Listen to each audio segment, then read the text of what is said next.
Okay, a different book today. We're going to look at Goodbye Mr. Chips by James Hilton. I had never heard of this story until a few weeks ago when one of my friends advised me to read it because he said it was a good story. And so I did. I read it last night, and it is. It's a nice tale. It's a very nice story. So let's start with the first few paragraphs, and I'll try to look at the articles and a little bit of the phrases and clauses as well.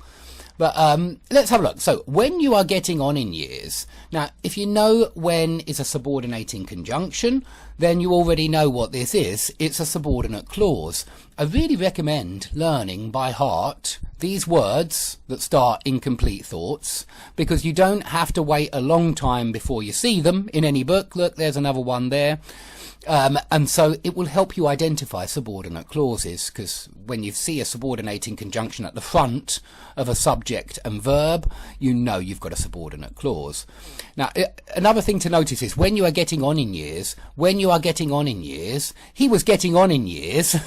Notice that, yes, we do use phrasal verbs, guys. This was written in 1934, almost 100 years ago. And yes, they did use phrasal verbs. And yes, they're the same phrasal verbs that we still use. So don't go missing out phrasal verbs when you learn vocabulary.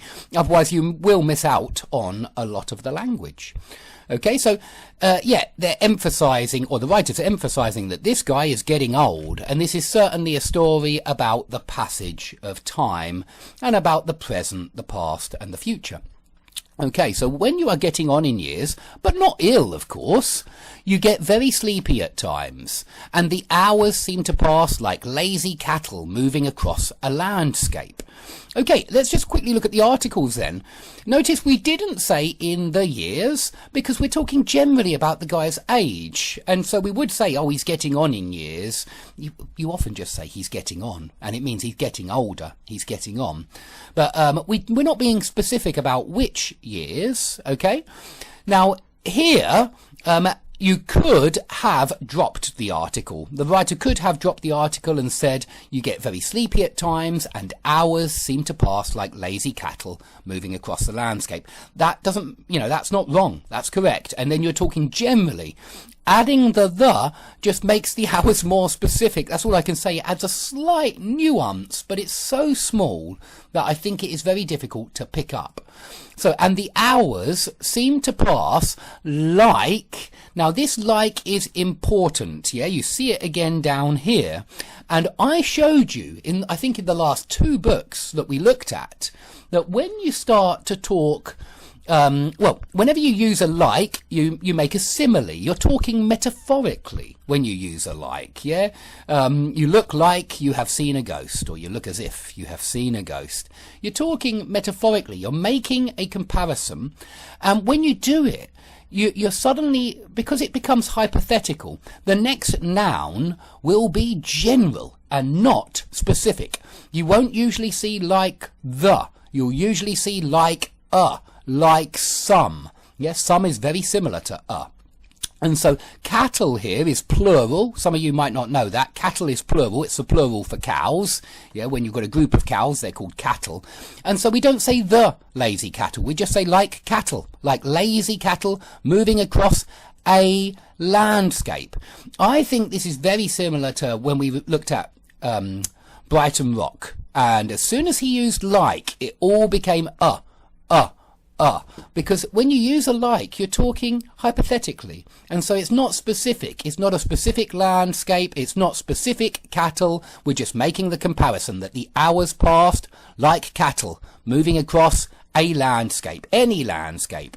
It was like that for Chips as the autumn term progressed and the days shortened till it was actually dark enough to light the gas before call over. So call over must be the last bell. I haven't heard it called that before, but I can guess. So it was like that for Chips as the autumn term progressed.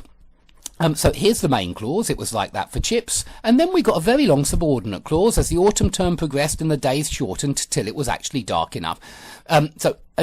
as the autumn term progressed and the days shortened, and then we got another subordinating conjunction until it was actually dark enough to light the gas before call over. And so this is another subordinate clause, yeah? Got a subordinate clause within a subordinate clause, and you can always have this. Remember, when you're looking at phrases and clauses, you often get clauses within clauses. Okay, for Chips, like some old sea captain, and yes, you can change that some to an.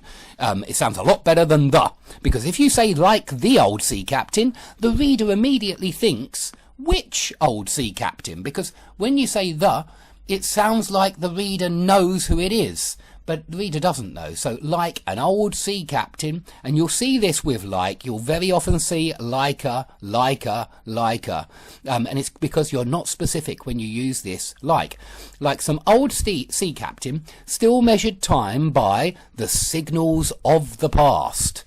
Now notice it's got to be the, because we've got the noun of noun, and the noun is plural. Yeah, if you've got plural or uncountable noun of noun, you're going to need a the. The signals of the past. And well he might, for he lived at Mrs. Wickett's, just across the road from the school.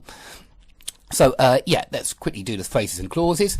So, Chips still measured time by the signals of the past. That's the main clause, and this is a prepositional phrase, like an old sea captain. Yeah, that's interrupting, and that's why the commas are there.